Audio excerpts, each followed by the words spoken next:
बिस्मिल्लाहिर्रहमानिर्रहीम। अस्सलामुअलैकुम स्टूडेंट्स हम BSN थर्ड सेमेस्टर की सब्जेक्ट एडल्ट हेल्थ नर्सिंग पढ़ रहे हैं। एडल्ट हेल्थ नर्सिंग में हमने unit 3 genito urinary tract disorders start किए हैं। जेनिटो यूरिनरी ट्रैक्ट डिसऑर्डर्स में हमने डिजीज़ नंबर 1 और डिजीज़ नंबर 2 कंप्लीट कर लिए, जो कि चैनल के प्लेलिस्ट में मौजूद है और उनका लिंक आप लोगों को इस वीडियो लेक्चर के डिस्क्रिप्शन के एंड में मिल जाएगी, वहाँ से आप स्टडी कर सकते हैं। आज का हमारा जो वीडियो लेक्चर है वो डिज़ीज़ नंबर 3 ग्लोमेरुलोनेफ्राइटिस पे है। स्टूडेंट्स, लेक्चर को स्टार्ट करने से पहले आप लोगों से एक रिक्वेस्ट है कि हमारे चैनल को सब्सक्राइब करें, वीडियो को लाइक करना ना भूलें और जो बेल आइकन है उसको प्रेस करें ताकि जो नेक्स्ट वीडियो लेक्चर बनेगी उसकी नोटिफिकेशन आप लोगों को जल्द से जल्द मिल सके। इस लेक्चर के एंड के बाद आप लोग इस एबल होंगे कि आप लोग ग्लोमेरुलोनेफ्राइटिस है उसको डिफ़ाइन कर पाएंगे। पैथोफिजियोलॉजी ऑफ ग्लोमेरुलोनेफ्राइटिस आप लोगों को पता होगी। ग्लोमेरुलोनेफ्राइटिस के जो टाइप्स है वो आप लोग पढ़ेंगे, इसके काजेज़, साइन और सिम्टम्स, इसके अलावा इसके कॉम्प्लिकेशंस आप लोगों को मालूम होगी। ये जितने भी ऑब्जेक्टिव्स हैं हम इस वीडियो लेक्चर में कंप्लीट करेंगे और इससे आगे के जो ऑब्जेक्टिव्स है हम नेक्स्ट वीडियो लेक्चर में वो कंप्लीट करेंगे। स्टूडेंट्स, ग्लोमेरुलोनेफ्राइटिस एक ऐसी कंडीशन है जिसमें जो किडनीज़ के जो फिल्टरिंग पार्ट होते हैं, यानी जो फिल्टरिंग पार्ट ग्लोमेरुलस है किडनीज़ का, जो कि फ़िल्टर करता है, ब्लड को फ़िल्टर करके यूरिन फॉर्मेशन करता है, तो वो जो ग्लोमेरुलस है, नेफ्रॉन के अंदर जो ग्लोमेरुलस होता है वहाँ इन्फ्लेमेशन हो जाती है और इस इन्फ्लेमेशन की वजह से डैमेज काज होती है। उस डैमेज की वजह से ये जो नॉर्मली फंक्शन होता है किडनीज़ का, कि टॉक्सिन्स, जो मेटाबॉलिक वेस्ट होते हैं, टॉक्सिन्स होते हैं, इसके अलावा जो एक्सेस फ्लूइड होता है वो फ़िल्टर होके यूरिन में एक्सक्रीट आउट होता है। तो इस कंडीशन में ग्लोमेरुलोनेफ्राइटिस में ये एबिलिटी जो है वो डैमेज हो जाती है और ये जो एक्सेस फ्लूइड है, टॉक्सिन्स है और मेटाबॉलिक वेस्ट है, ये बॉडी से एक्सक्रीट होने के बजाय बॉडी के अंदर बिल्ड अप हो जाते हैं, जिसकी वजह से स्वेलिंग और फैटीग होता है। लिखा है glomerulonephritis is also known as glomerular nephritis और ग्लोमेरुलर डिजीज़। ग्लोमेरुलोनेफ्राइटिस को हम ग्लोमेरुलर नेफ्राइटिस भी कहते हैं और इसको ग्लोमेरुलर डिजीज़ भी कहते हैं। ये जो दो नाम है, तीन नाम है, ये तीन नाम जो है इसको दिए गए हैं। आप इसको ग्लोमेरुलर नेफ्राइटिस भी कह सकते हैं और ग्लोमेरुलर डिजीज़ भी बोल सकते हैं। It is a disease of kidney characterise by inflammation of glomeruli. ये किडनीज़ की एक डिज़ीज़ होती है, इसमें जो ग्लोमेरुलाई होते हैं उनमें इन्फ्लेमेशन हो जाता है। अब ग्लोमेरुलाई क्या है? Glomeruli are very small blood vessel in the kidneys that act as tiny little filters. Glomeruli छोटे छोटे ब्लड वेजल्स होते हैं किडनीज़ के अंदर, जो कि क्या करते हैं? लिटिल टिनी फिल्टर्स, यानी act as little tiny filters. वो छोटे छोटे फिल्टर्स एज ए फिल्टर्स वो एक्ट करते हैं, यानी उनका काम जो ब्लड है उसकी फिल्ट्रेशन करना और यूरिन की फॉर्मेशन करना है, लेकिन वो साइज़ में छोटे छोटे होते हैं, इसलिए उनको ग्लोमेरुलाई कहा जाता है। There are about 1 million glomeruli in each kidney. अगर हम किडनीज़ की बात करें तो ईच किडनी में अबाउट 1 मिलियन ग्लोमेरुलाई प्रेजेंट होते हैं। अब आपने ये बात याद रखनी है MCQs के लिए कि ईच किडनी में हाउ मेनी ग्लोमेरुलाई प्रेजेंट होते हैं, तो आपको पता हो कि 1 मिलियन ग्लोमेरुलाई तक इसमें मौजूद होते हैं। Glomerulonephritis comprises a specific set of renal diseases in which immunological mechanisms trigger inflammation and proliferation of glomerular tissue that can result in damage to basement membrane, mesangium or capillary endothelium. Glomerulonephritis यानी ये specific set of renal disease होते हैं जिनमें immunological mechanism की वजह से inflammation और proliferation of glomerular tissue trigger होती है। यानी इसमें इम्यूनोलॉजिकल मैकेनिज़्म होता है, ऑटो इम्यूनिटी की वजह से इम्यून सिस्टम जो है वो ट्रिगर करती है कि यहाँ पे जो ग्लोमेरुलर टिश्यू है उनमें इन्फ्लेमेशन हो जाती है और उनकी प्रोलिफरेशन भी हो जाती है। साथ में प्रोलिफरेशन का मतलब रैपिड प्रोडक्शन है, यानी जो ग्लोमेरुलर सेल्स होते हैं वो रिपीटली प्रोड्यूस होते हैं और साथ में इन्फ्लेम हो जाते हैं, यानी इनकी इन्फ्लेमेशन होती है, जिसकी वजह से जो ग्लोमेरुलर टिश्यूज़ की बेसमेंट मेम्ब्रेन है, जो मेसेंजियम है और जो कैपिलरी एंडोथेलियम है वो डैमेज हो जाते हैं। अब बेसमेंट मेम्ब्रेन का आप लोगों को पता है, कैपिलरी एंडोथेलियम यानी जो कैपिलरीज़ की जो इंटरनल लाइनिंग होती है उसको हम कैपिलरी एंडोथेलियम कहते हैं, वो भी आप जानते हैं। एक और लफ्ज़ यहाँ पे है मेसेंजियम। ये जो मेसेंजियम होता है स्टूडेंट्स, ये रीनल ग्लोमेरुलस का यानी बिटवीन द कैपिलरीज जो रीनल ग्लोमेरुलस होती है उसका एक सेंट्रल पार्ट होता है जिसे हम मेसेंजियम कहते हैं। मेसेंजियम में ज़ाहिर सी बात है कि सेल्स होते हैं जिन्हें हम मेसेंजियल सेल्स कहते हैं। इनका प्राइमरी फंक्शन ये होता है कि जो भी प्रोटीन या प्रोटीन के रेजिड्यू आके बेसमेंट मेम्ब्रेन पे बैठ जाते हैं, यहाँ पे ट्रैप्ड हो जाते हैं, इन मेसेंजियल सेल का ये काम होता है कि ये उनको यहाँ से रिमूव कर देते हैं ताकि जो फिल्ट्रेशन है उसमें कोई डिब्रिस ना हो, वो फ्री ऑफ डिब्रिस हो। इसलिए यहाँ पे जो प्रोटीन रेजिड्यू या प्रोटीन जमा हो जाते हैं तो इनको यहाँ से रिमूव कर देते हैं। Hippocrates originally described the natural history of acute glomerulonephritis, writing of back pain and hematuria followed by oliguria or anuria. Hippocrates एक ग्रीक फिजिशियन थे जिन्होंने ये बताया था, डिस्क्राइब किया था कि ग्लोमेरुलोनेफ्राइटिस की नेचुरल हिस्ट्री क्या है, यानी किस तरीके से ये एराइज होती है, बन प्रोड्यूस होते हैं, ये जो सेल्स की प्रोलिफरेशन होती है वो क्यों होती है, इस बारे में बताया था।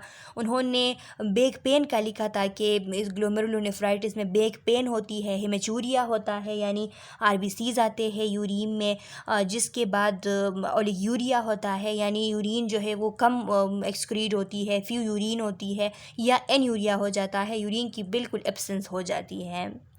Richard Bright described acute glomerulonephritis clinically in 1827 और एक और साइंटिस्ट था जो कि रिकार्ड ब्राइट उन्हें कहा जाता था, उन्होंने भी क्लिनिकली 1827 में ग्लोमेरुलोनेफ्राइटिस को उन्होंने डिस्क्राइब किया था, जिसकी वजह से ये जो ग्लोमेरुलोनेफ्राइटिस होता है, अक्सर जो नेफ्राइटिस होती है, इसको एक नाम दिया गया था ब्राइट डिजीज़ का, यानी इसको एक एपोनिमिक डिजिग्नेशन का मतलब ये है कि इसको एक नाम दिया गया था ब्राइट डिजीज़ का, लेकिन अभी इसको नेफ्राइटिस कहा जाता है, ज़्यादातर ब्राइट डिजीज़ नहीं कहा जाता।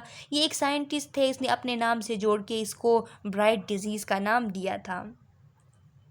With the development of the microscope, Theodore Langens was later able to describe the pathophysiologic glomerular changes. एक और साइंटिस्ट था, जब माइक्रोस्कोप की डेवलपमेंट हो गई तो उसके बाद लेटली थियोडोर लैंगहेंस जो कि एक और साइंटिस्ट था, इसने भी ग्लोमेरुलर चेंजेस की जो पैथोफिजियोलॉजी है, यानी किस तरीके से ग्लोमेरुलस में चेंजेस आ जाती है जब ग्लोमेरुलोनेफ्राइटिस होता है, तो इसको बयान किया हुआ था। ये ग्लोमेरुलोनेफ्राइटिस की यहाँ पे आप लोगों को एक पिक्चर दिखाई गई है स्टूडेंट्स, जिसमें प्रोटीन जो है उनकी सिक्रीशन दिखाई गई है कि किस तरीके से प्रोटीन्स यूरिन में सिक्रीट होते हैं।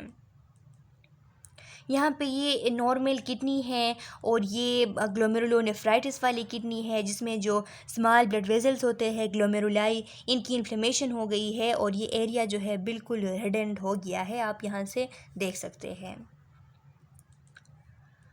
अच्छा स्टूडेंट्स, अब इसके टाइप्स है कि ग्लोमेरुलोनेफ्राइटिस के टाइप्स कौन कौन से हैं और उनकी एक्सप्लेनेशन क्या है। Acute glomerulonephritis is defined as sudden onset of hematuria, proteinuria and RBCs caused in urine. Acute glomerulonephritis होता है, यानी ये एक्यूट जब भी सडन ऑनसेट होती है तो इसको हम एक्यूट बोलते हैं। यहाँ पे भी सडनली इस तरह होता है कि हेमेचूरिया होता है यानी ब्लड आती है यूरिन में, प्रोटीनूरिया होता है, प्रोटीन यूरिन में आते हैं, और रेड ब्लड सेल कास्ट बनती है यूरिन में। स्टूडेंट्स, ये जो रेड ब्लड सेल कास्ट है ये जब भी माइक्रोस्कोपिक अमाउंट में किडनी से ब्लीडिंग होती है तो वहाँ पे यूरिन पे जब माइक्रोस्कोप के थ्रू देखते हैं तो वहाँ पे एक कास्ट सा बन जाता है आरबीसीज़ का। तो ये आप गूगल से देख सकते हैं इसकी पिक्चर कि आरबीसीज़ की कास्ट जो है वो यूरिन में किस तरीके से नज़र आती है। अब acute glomerulonephritis is a condition that appear to be allergic reaction to a specific infection, most often group A beta hemolytic streptococcal infection। acute glomerulonephritis एक ऐसी कंडीशन है जो कि एक एलर्जिक रिएक्शन होता है किसी ख़ास स्पेसिफिक इन्फेक्शन के लिए, यानी बॉडी में कोई स्पेसिफिक इन्फेक्शन आ गई, उस इन्फेक्शन को जब हमारा इम्यून सिस्टम ओवर रिएक्टिवली एक्ट करता है और इसको रिस्पॉन्स देता है, एलर्जिक रिएक्शन हो जाती है उस स्पेसिफिक इन्फेक्शन के लिए, तो उस टाइम उस एलर्जिक रिएक्शन के इफ़ेक्ट में ग्लोमेरुलोनेफ्राइटिस हो जाती है। ख़ास करके एक इन्फेक्शन होता है जो कि group A beta haemolytic streptococcus bacteria cause करती है, जिस इन्फेक्शन को हम group A beta haemolytic streptococcal infection कहते हैं। इस इन्फेक्शन के को जब इम्यून सिस्टम एलर्जिक रिएक्शन देता है तो इसकी वजह से ग्लोमेरुलोनेफ्राइटिस हो जाती है। स्टूडेंट्स, क्वेश्चन राइज होता है कि बीटा हेमोलाइटिक हम क्यों कहते हैं इन स्ट्रेप्टोकोकस बैक्टीरिया को। तो बीटा हेमोलाइटिक लफ्ज़ जो है वो बीटा हेमोलाइसिस से निकला हुआ है। सम टाइम ऐसा होता है कि जो आरबीसीज होती है उनकी कम्प्लीटली लाइसिस होती है। जब उनकी कम्प्लीटली लाइसिस होती है तो इसके लिए हम बीटा हेमोलाइसिस लफ्ज़ यूज़ करते हैं।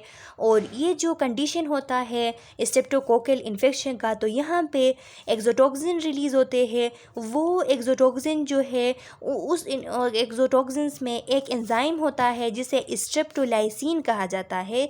ये स्ट्रेप्टोलाइसिन आके आरबीसीज की कम्प्लीटली लाइसिस करती है, यानी एक आरबीसी को कम्प्लीटली वो उसकी लाइसिस करती है, तो इसको हम कहते हैं कि बीटा हीमोलाइसिस। और क्योंकि ये स्ट्रेप्टोकोकल बैक्टीरिया करती है, इसीलिए हम कहते हैं कि इन बैक्टीरिया को कहते हैं बीटा हीमोलाइटिक स्ट्रेप्टोकोकल बैक्टीरिया।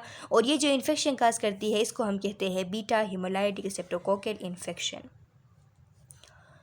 दूसरी टाइप है क्रोनिक ग्लोमेरुलोनेफ्राइटिस। क्रोनिक नेम से ही आप लोगों को पता है कि इसकी जो ऑनसेट होती है वो ग्रेजुअल होती है। One of a group of kidney disease characterise by long term inflammation and scarring of glomeruli, यानी जो ग्लोमेरुलाई आप लोगों को पता है कि ये माइक्रोस्कोपिक स्ट्रक्चर्स होते हैं किडनी में, जिनका काम क्या होता है कि वो ब्लड को फिल्टर करके यूरिन प्रोड्यूस करते हैं। छोटे छोटे स्ट्रक्चर्स होते हैं, छोटे छोटे ब्लड वेजल्स होते हैं। अब यहाँ पे लिखा है कि जो क्रोनिक ग्लोमेरुलोनेफ्राइटिस है ये ग्रुप ऑफ डिजीज़ है जो कि लॉन्ग टर्म इन्फ्लेमेशन और स्कारिंग काज करती है इन ग्लोमेरुलाई की।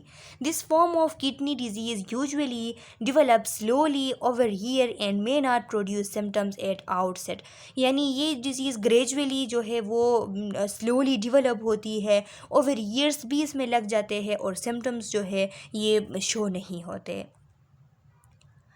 एक्यूट ग्लोमेरुलोनेफ्राइटिस की पिक्चर आप लोगों को दिखाई गई है स्टूडेंट्स, और इसकी पैथोफिजियोलॉजी है कि किस तरीके से ग्लोमेरुलोनेफ्राइटिस यानी जो ग्लोमेरुलस की फंक्शन है उसमें चेंजेस आ जाते हैं।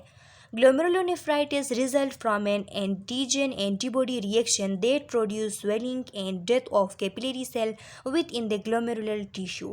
Glomerulonephritis यानी किस वजह से होता है, जब एंटीजन और एंटीबॉडी रिएक्शन हो जाती है। एंटीजन और एंटीबॉडी की आपस में जब कोई भी यानी बाहर से इन्फेक्शन हो गया, ख़ास करके जो बीटा हेमोलाइटिक स्ट्रेप्टोकोकल इन्फेक्शन है उसके एंटीजन आ गए, हमारे इम्यून सिस्टम के एंटीबॉडीज़ ने उसके साथ रिएक्शन किया, ओवर रिएक्शन की वजह से एलर्जी काज हुई, एलर्जिक रिएक्शन काज हुई, जिसकी वजह से जो कैपिलरी सेल्स है ग्लोमेरुलर टिश्यू में उनकी स्वेलिंग हो गई और उनकी डेथ हो गई। ये क्या होता है, ग्लोमेरुलर नेफ्राइटिस का कंडीशन होता है।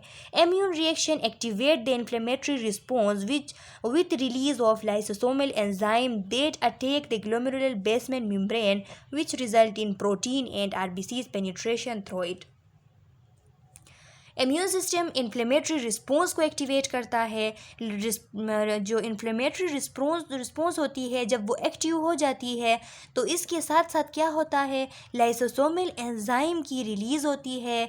लाइसोसोमल एंजाइम जब रिलीज़ हो जाते हैं तो ये लाइसोसोमल एंजाइम जाके ग्लोमेरुलर बेसमेंट मेम्ब्रेन जो है उस पे एक्ट कर देते हैं। जब इस पे एक्ट कर देते हैं तो ये थिन बन जाती है, जिसकी वजह से प्रोटीन और आरबीसीज यहाँ से पेनिट्रेट कर जाते हैं। इसीलिए हम कहते हैं कि हिमेचूरिया होता है और प्रोटीनूरिया होता है, यानी ये यहाँ से पास होके यूरिन के साथ मिक्स हो जाते हैं। Increased production of endothelial cell lining, the glomerulus and infiltration by leukocyte lead to thickening of the glomerular filtration membrane resulting in the scarring. जब यहाँ पे एंडोथीलियल सेल की इंक्रीज प्रोडक्शन हो जाती है, हमने कहा था कि प्रोलिफरेशन होती है यानी रैपिड प्रोडक्शन हो जाती है एंडोथीलियल सेल्स की। जब यहाँ पे एंडोथीलियल सेल्स की इंक्रीज प्रोडक्शन हो जाती है ग्लोमेरुलस और ग्लोमेरुलस के लाइनिंग में, और ल्यूकोसाइट की इन्फिल्ट्रेशन हो जाती है यानी ल्यूकोसाइट इस जगह को चले आ जाते हैं यानी WBCs यहाँ पे चले आते हैं, तो इसकी वजह से जो ग्लोमेरुलर फिल्ट्रेशन मेम्ब्रेन है ये थिक हो जाती है, थिकनेस यहाँ पे हो जाती है। उस थिकनेस की वजह से यहाँ पे स्कार फॉर्मेशन होती है यानी स्कार बन जाती है। This loss of filtration surface decrease glomerular filtration rate. अब यहाँ पे स्कारिंग हो गई, इस मेम्ब्रेन की थिकनिंग हो गई, तो जो सरफेस चाहिए हुए थी फिल्ट्रेशन के लिए वो सरफेस लॉस हो गई, और जब वो सरफेस लॉस हो गई तो इसकी वजह से जो ग्लोमेरुलर फिल्ट्रेशन रेट है GFR वो डिक्रीज़ हो गई। GFR क्या है? जो GFR ग्लोमेरुलर फिल्ट्रेशन रेट यानी 1 मिनट में जितना ब्लड जो है वो फ़िल्टर होके उससे यूरिन बनता है, यानी जितने अमाउंट में ब्लड फ़िल्टर होता है इसको हम ग्लोमेरुलर फिल्ट्रेशन रेट बोलते हैं, ये डिक्रीज़ हो जाती है resulting in oliguria and fluid and electrolyte retention, जिसकी वजह से ओलिगूरिया होता है, यूरिन कम हो जाती है, फ्लूइड और इलेक्ट्रोलाइट जो है वो बॉडी में उनकी रिटेंशन हो जाती है। द पेशेंट बिकम एडिमेटस, और पेशेंट जो है वो एडिमेटस हो जाता है यानी पेशेंट के बॉडी के अंदर एडिमा हो जाता है। People can develop glomerulonephritis on its own, in which case it is called primary glomerulonephritis. Peoples जो है वो उनको कभी कभार इस तरह होता है कि ख़ुद से ग्लोमेरुलोनेफ्राइटिस हो जाती है। जब ख़ुद से ग्लोमेरुलोनेफ्राइटिस हो जाती है तो इसको हम कहते हैं कि ये प्राइमरी ग्लोमेरुलोनेफ्राइटिस है। If it is caused by another disease such as a diabetes or lupus infection or drug, it is called as secondary glomerulonephritis. जब ये किसी डिज़ीज़ की वजह से होता है, जैसे कि पेशेंट को डायबिटीज़ है, डायबिटीज़ की वजह से जो ब्लड है वो थिक हो जाती है, और जब गाढ़ा ब्लड बन जाता है तो वो जब ये जो कैपिलरीज होते हैं किडनीज़ में ये बहुत ही हल्के होते हैं, जब यहाँ से वो गुज़रते हैं तो इनको डैमेज कर देते हैं, और इस डैमेज की वजह से इन्फ्लेमेशन हो जाती है, और इसकी वजह से भी यहाँ पे ग्लोमेरुलोनेफ्राइटिस हो जाती है। और ल्यूपस एरिथ्रोमेटस ये एक ऑटो इम्यून डिसऑर्डर है जिसकी वजह से पूरे बॉडी में इन्फ्लेमेशन होती है, तो किडनीज़ में भी हो जाती है और ग्लोमेरुलोनेफ्राइटिस काज होता है। या किसी इन्फेक्शन की वजह से, जैसा कि हमने कहा बीटा हीमोलाइटिक स्ट्रेप्टोकोकल इन्फेक्शन है, या किसी ड्रग्स की वजह से अगर ऐसी ग्लोमेरुलोनेफ्राइटिस हो गई तो इसको हम सेकेंडरी ग्लोमेरुलोनेफ्राइटिस कहते हैं। The causal factor that underlying the glomerulonephritis can be broadly divided into infectious and non-infectious group. अब इसकी काजेज़ है स्टूडेंट्स, काजेज़ में है कि जो कैजुअल फैक्टर्स होते हैं यानी जो फैक्टर्स होते हैं जिनकी वजह से ग्लोमेरुलोनेफ्राइटिस हो जाती है वो ब्रॉडली डिवाइड है 2 में, एक इन्फेक्शियस और दूसरा नॉन इन्फेक्शियस। यानी या एक इन्फेक्शियस कंडीशन की वजह से ग्लोमेरुलोनेफ्राइटिस हो जाती है या नॉन इन्फेक्शियस कंडीशन की वजह से ग्लोमेरुलोनेफ्राइटिस हो जाती है। इन्फेक्शियस कंडीशन कौन सी है? The most common infectious cause of glomerulonephritis infection by streptococcal species group A beta haemolytic. ये हमने पहले भी पढ़ा कि जो कॉमन इन्फेक्शियस काज है ग्लोमेरुलोनेफ्राइटिस का वो जो group A beta haemolytic streptococcal infection है, ये अपने MCQs के लिए याद रखनी है। Non-infectious causes of acute glomerulonephritis may be divided into primary renal diseases, systemic diseases and miscellaneous condition or agent। यानी जो non-infectious causes होते हैं इनमें प्राइमरी जो रीनल डिजीज़ है, यानी रीनल डिजीज़ के ख़ुद के कुछ रीनल डिजीज़ हो गए, यानी किडनीज़ में ही कुछ प्रॉब्लम थी, इसकी वजह से हो सकती है। बॉडी के सिस्टम में, यानी किसी भी सिस्टम में डिजीज़, उसकी वजह से हो सकती है। या मिसलेनियस कंडीशन या एजेंट्स की वजह से हो सकती है। मिसलेनियस का मतलब ये स्टूडेंट्स के ये एक आइडियल वर्ड है, यानी mixture of things of different kind और नेचर, यानी डिफरेंट काइंड डिफरेंट नेचर्स के चीज़ों के लिए हम मिसलेनियस लफ्ज़ यूज़ करते हैं। तो मुख्तलिफ़ कंडीशन ऐसे हो सकते हैं या ऐसे एजेंट्स हो सकते हैं जिनकी वजह से नॉन इन्फेक्शियस ग्लोमेरुलोनेफ्राइटिस भी हो जाती है। क्लिनिकल मैनिफेस्टेशंस हैं स्टूडेंट्स के, अगर ग्लोमेरुलोनेफ्राइटिस हो गई तो इसके रिज़ल्ट में क्या होगा, यानी इसके साइन सिम्टम्स क्या होंगे। हेमेचूरिया होगा, यानी यूरिन में ब्लड आएगी। Usually the presenting symptoms is grossly bloody urine. ये जो यूजुअली आम तौर पर जो प्रेजेंटिंग सिम्टम है, यानी हेमेचूरिया है, ये ग्रोसली देखा जा सकता है, यानी अपने नेक्ड आइज़ से देखा जा सकता है, और हम देख के ब्लडी यूरिन कह सकते हैं, यानी देखा जा सकता है कि यूरिन में ब्लड चला जाता है। The care giver may describe the urine as smoky और ब्लडी। जो केयर गिवर है वो देख के कह सकता है कि या ये स्मोकी या ब्लडी जो है यूरिन है। इसके अलावा पेरी ऑर्बिटल एडिमा होता है। पेरी ऑर्बिटल एडिमा या pedal oedema. Peri orbital oedema students जो अराउंड द आइज़ जो स्वेलिंग होती है, यानी आइज़ के इर्द गिर्द जो स्वेलिंग होती है, इसे पेरी ऑर्बिटल एडिमा कहते हैं। और जो पीडल एडिमा है, ये जब एबनॉर्मल एकम्युलेशन हो जाती है फ्लूइड की एंकल्स में, फीट में, लोअर लेग्स में, तो फीट्स और लेग्स जो है, फीट्स और लेग्स की स्वेलिंग हो जाती है, जिसको हम पीडल एडिमा कहते हैं। तो ये या तो हेमेचूरिया के साथ साथ पे आँखों के इर्द गिर्द और पाँव में और लेग में एडिमा होती है, या इससे पहले, यानी पहले ये स्वेलिंग हो जाती है, बाद में जो है हेमेचूरिया हो जाता है, या हेमेचूरिया के साथ साथ पेरी ऑर्बिटल एडिमा और पीडल एडिमा दोनों हो जाते हैं। फीवर होता है। फीवर में 103 Fahrenheit degree Fahrenheit to 104 degree Fahrenheit, तो इतना टेम्परेचर हो सकता है एट द ऑनसेट, लेकिन ऑनसेट के टाइम पे। फिर बाद में विद इन फ्यू डेज़ जो है डिक्रीज़ हो जाता है और 100 फ़ारेनहाइट तक चला आता है। हाइपरटेंशन हो सकती है। Hypertension occur in 60% to 70% of patient during the first 4 और 5 डेज़। जो फर्स्ट 4 और 5 डेज़ होती है उनमें हाइपरटेंशन होती है, क्योंकि ब्लड की वॉल्यूम जो है वो इंक्रीज़ हो जाती है। इस वजह से 60% टू 70% पीपल्स में यानी हाइपरटेंशन हो जाता है। ओलिगूरिया होता है, क्योंकि यूरिन की रिटेंशन होती है, किडनी फ़िल्टर नहीं कर पा रही है, यूरिन बन नहीं रहा, तो जो सब नॉर्मल वॉल्यूम ऑफ यूरिन है वो हो जाती है, यानी ओलिगूरिया होता है। स्मॉल अमाउंट में यूरिन पास आउट होती है। फ्लूइड ओवरलोड होती है बॉडी में।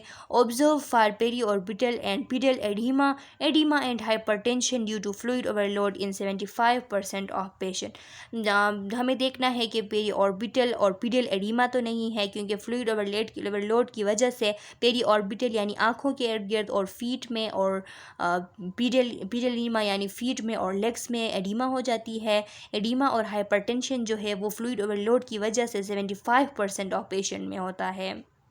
क्रिकल्स इफ़ पल्मोनरी एडिमा, कुछ ऐसे गड़ के आवाज़ आते हैं अगर पल्मोनरी एडिमा हो तब। एलिवेटेड जुगुलर वेनस प्रेशर किसे कहते हैं कि जब वेन की जो रिटर्निंग होती है हार्ट्स के लिए, जब रिटर्न होती है वेनस ब्लड, तो उसमें जो प्रेशर होती है उसको वेनस प्रेशर कहा जाता है। और जुगुलर वेनस प्रेशर यानी जो जुगुलर वेन है उसमें जो वेनस प्रेशर होती है, रिटर्निंग वेनस ब्लड की जो प्रेशर होती है वो एलिवेट हो जाती है, यानी फ्लूइड वॉल्यूम इंक्रीज़ है तो जाहिर सी बात है कि वो भी एलिवेट होती है। एसाइड्स बन जाते हैं, यानी स्टमक ये जो एब्डोमेन है ये फूल जाता है, इसमें फ्लूइड एकम्युलेशन होती है। प्लूरल इफ्यूजन हो जाती है, पॉसिबल है कि प्लूरल इफ्यूजन हो सकती है। सेरिब्रल सिम्टम्स, कुछ सेरिब्रल यानी ब्रेन से रिलेटेड भी सिम्टम्स काज हो सकते हैं, जिनमें हेडेक है, ड्रोजीनेस है, यानी ड्रोजी सा लगता है, नींद सी आती है, कन्वल्जन्स होते हैं, झटके आ सकते हैं, and vomiting occur in connection with hypertension in few cases में जब हाइपरटेंशन होता है तो इसके साथ कन्वल्जन्स और वोमिटिंग हो जाती है। स्टूडेंट्स ये कुछ यहाँ पे सिम्टम्स दिए गए हैं कि लॉस ऑफ अपीटीट होता है, यानी भूख नहीं लगती, शॉर्टनेस ऑफ ब्रीथ हो जाती है क्योंकि लंग्स में एडिमा होता है, इरेगुलर हार्ट बीट होती है, हार्ट फंक्शन जो है वो सही तरीके से नहीं होती, चेस्ट पेन होता है, चेस्ट में प्रेशर होता है, यूरिन आउटपुट डिक्रीज़ हो जाती है और लेग्स में और एंकल्स जो है इनमें एडिमा हो जाता है। अच्छा स्टूडेंट्स, यहाँ तक काफ़ी है आज के इस वीडियो लेक्चर के लिए। यहाँ पे हम स्टॉप करते हैं। नेक्स्ट वीडियो लेक्चर में हम इसे आगे इस लेक्चर को कंप्लीट करेंगे। अगर आपका कोई क्वेश्चन है, इसमें किसी एरिया पे आप लोगों को समझ नहीं आई है, तो कमेंट सेक्शन में अपना क्वेश्चन डाल ले। मैं नेक्स्ट वीडियो लेक्चर में आप लोगों के क्वेश्चन का आंसर करूँगी। वीडियो को लाइक करना ना भूलें। नेक्स्ट वीडियो लेक्चर में मिलते हैं, तब तक के लिए अल्लाह हाफिज़।